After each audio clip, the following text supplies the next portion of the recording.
Hey everybody, it's Nitro from Nitromaniac TV's wrestling channel, and it's time for another Nitro's Take.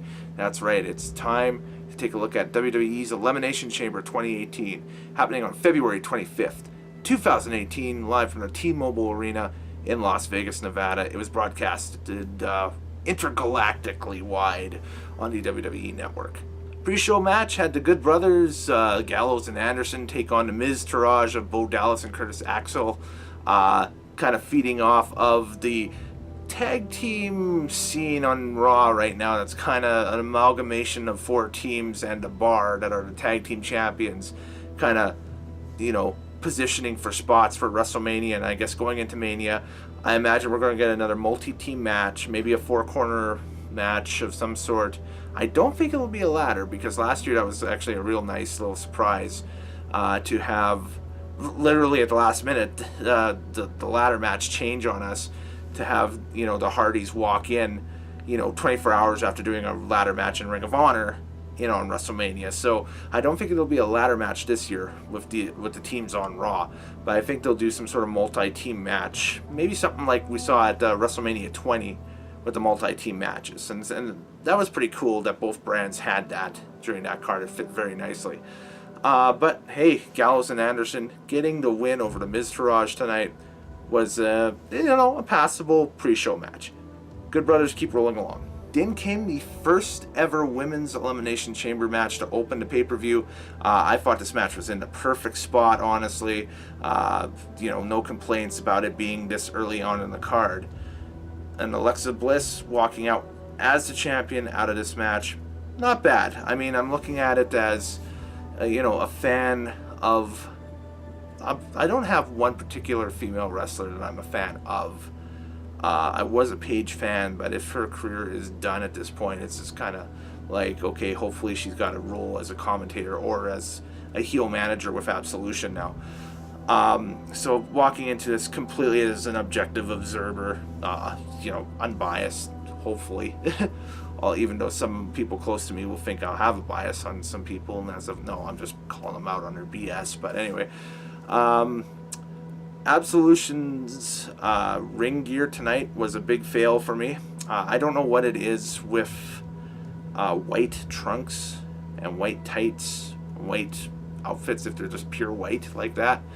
But to have DeVille and Rose walk out in pure white outfits like they did, I didn't like it, because there's something with the HD lights that WWE uses on white stuff that makes them kind of not so much pop, but kind of blend in the middle, and it looks really bad on some monitor displays.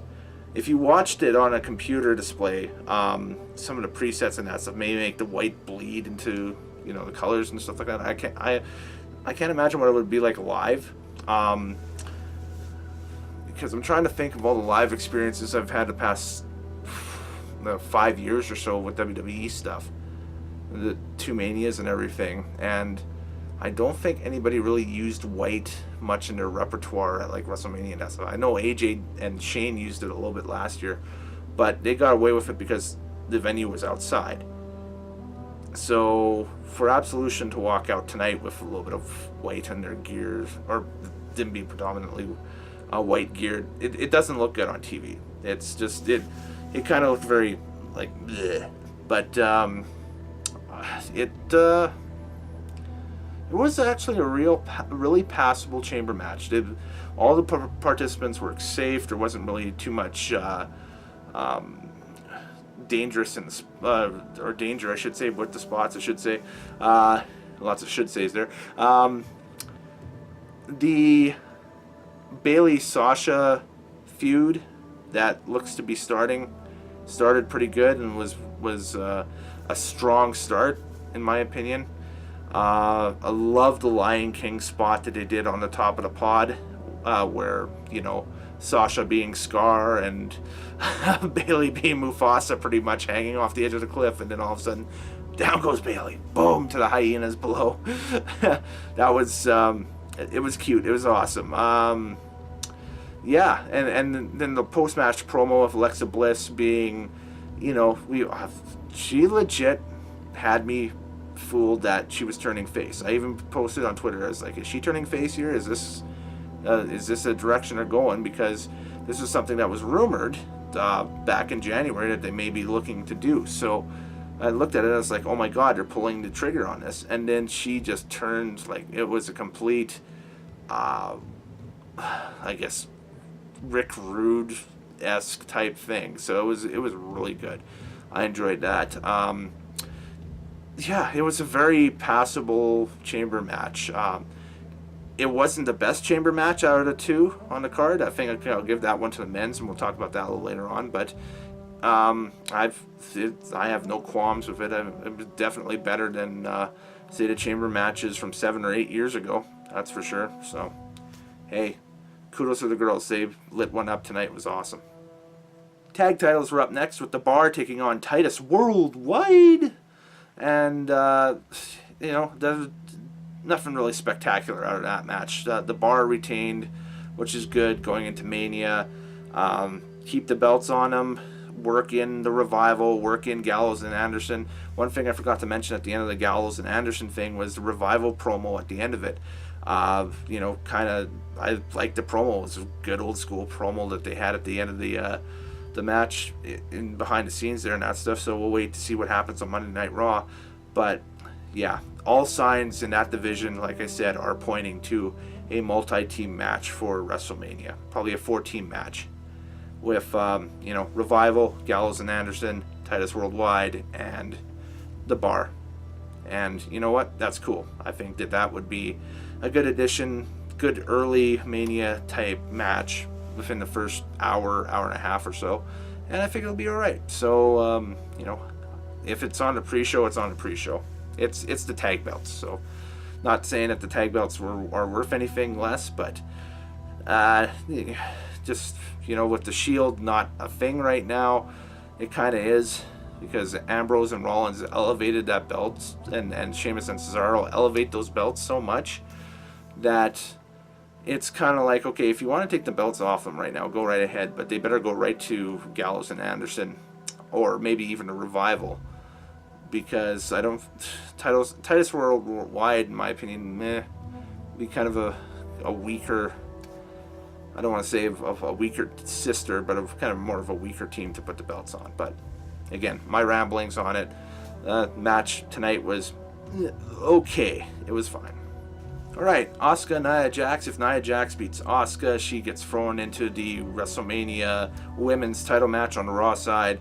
If she doesn't, Asuka, it's just going to be one-on-one with Asuka and whoever the champion is, which is Alexa Bliss.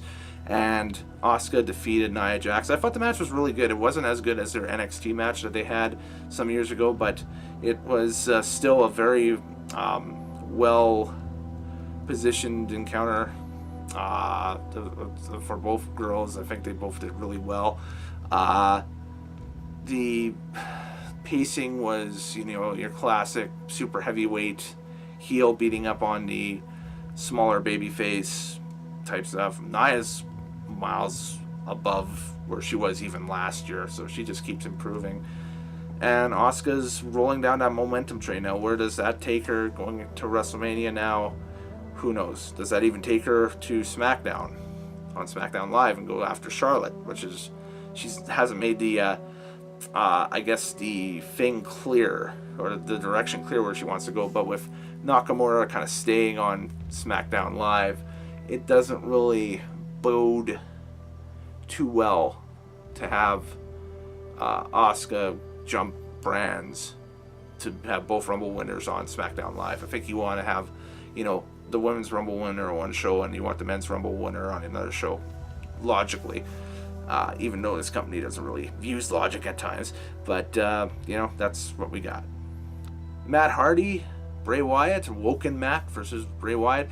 I thought that we would have, with Jeremy Borash just recently jumping over to WWE, we would have maybe the start of these really wacky, almost Impact-style films that they would have, like we saw last year with Orton and Bray, with the what was the name of that match? But anyway, they went out to the cabin in the woods and they fought and came back to the arena. Um, it might have been, I think, just maybe pitched but to go that way, but I think that WWE just decided, no, we'll have it in the ring. Crowd was disinterested during this match. At times you could tell there was a beach ball being thrown around. There were chants for various stuff. I think that was just a victim of the match kind of being in the ring and maybe not so much behind the scenes as everybody thought it would be, you know? Like, I think everybody looked at this on paper and said, okay, this is going to be wacky, off-the-wall stuff. And we really haven't seen that yet in this feud. We've seen kind of the mundane WWE stuff with Woken Matt and Bray Wyatt. And it's such a rambling, weird program that, you know, not everybody gets it. In fact, nobody gets what they're saying. So, you know, they just rally behind Matt because he's the fresh, shiny new character, you know, with all the momentum from Impact coming in and that stuff, and we carry on with it, right? So, man, probably the worst match on the card, in my opinion, tonight. And, you know, we go from there. Okay, the Ronda Rousey contract signing. This was huge. I like the segment a lot. I am in the majority that think that Rousey shouldn't be speaking a lot. I think that until she gets that character of who she is over in WWE, I think she's got to let her moveset and the moves that she can do just dictate what happens out there. She's got to be just maybe like a silent assassin type thing where she just pops up and suplexes, well, I'll go ahead and say it, you know, in the not safe for work way, suplexes a bitch through a table or something. You know, that's the thing that she has to do. I am amped to see exactly what they are going to plan for WrestleMania with her. As they said, she's signed, she's involved in a match at WrestleMania, whether that's a one-on-one with Stephanie or a mixed tag with Kurt Angle versus Triple H and Stephanie, who knows. If they really wanted to make money, they wouldn't do this, but to put Ronda Rousey in the ring with Triple H would be not only a moneymaker, but probably one of those big-time, huge added attractions that WWE prides itself on for WrestleMania. I think that it would be an excellent undercard addition, and, you know, what other better way to showcase? But I think in a mixed tag, I think that's probably a safer route to go, especially with Kurt Angle, giving the rub with Kurt Angle and involving Kurt Angle and Triple H, especially after what happened at Survivor Series last year, as kind of a tee-up where they can harken back to that and all the programs and everything like that. So, again, it was what it was. It was a contract signing. She's here to, well, I don't want to say to stay, but at least for WrestleMania, she's on Monday Night Raw. So, you know, welcome Rowdy Ronda to WWE. And the men's Elimination Chamber, which I thought was ballistic. I thought that the men's chamber was the best match of the night by far. Told a great story. Braun is over. Braun is over. Braun is over. Braun is over. So is Elias to some extent too. I was just remarking on Twitter that how far of a journey it's been for him since, you know, watching him on NXT last year in Orlando, getting escorted out of the building at the end of that angle with him and Cassius Ohno, where it was loser leave NXT, and then, you know, he shows up for the NXT tapings under a lucha mask as El Vagabundo the next week, which was taped in the arena, and the female security guard actually escorted him out once they figured out it was a match between him and Orny Loken, I believe, and Orny Loken, I should say, and they took him out of the ring after the match, after his mask had fallen off or been demasked or something. It's on the network anyway. It's the NXT right after NXT TakeOver Orlando, so it's that Wednesday's NXT is the one you want to watch for that. And yeah, it popped the crowd. The El Vagabondo stories were flying, right? So, Elias is a good heel, and I think that he'll be a good face should they decide to turn him. But right now, where he is, just let him have the momentum for sure. Braun eliminating everybody and looking like a steamroller in this match was great, good, keep it rolling. It was amazing. And then the result, Roman Reigns, Brock Lesnar.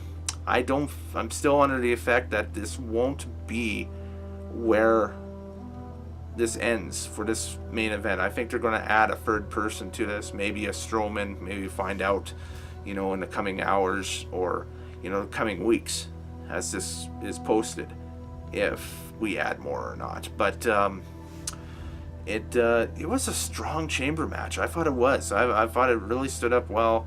I thought the pacing was good. I think that all the eliminations made sense. I'm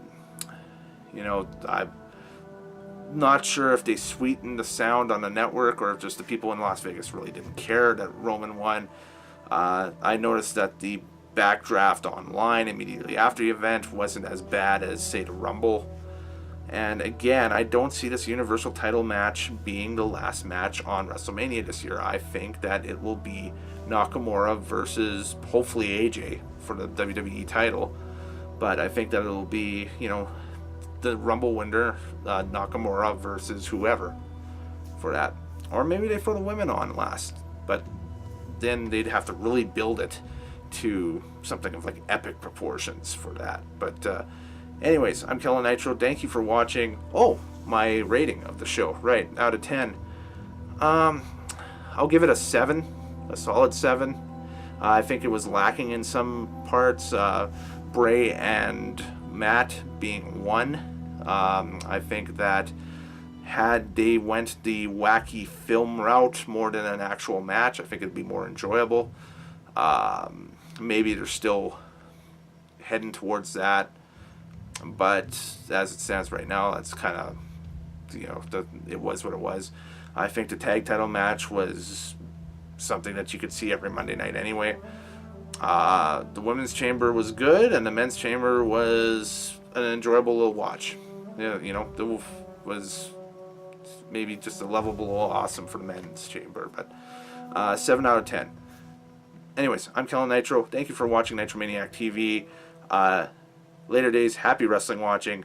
Make sure you like and subscribe to this video. If you have any comments or questions, throw them below, and we'll see you next time. Tons of content coming up, and of course we're coming to the end of the month here, going into March, so I'll have an update video later this week on where we stand with things for this channel.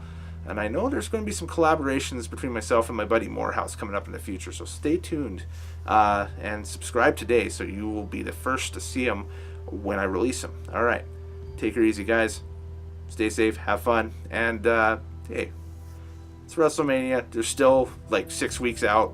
Just chill for a bit. I'm sure the main event scene will change a little bit before then. Alright, later.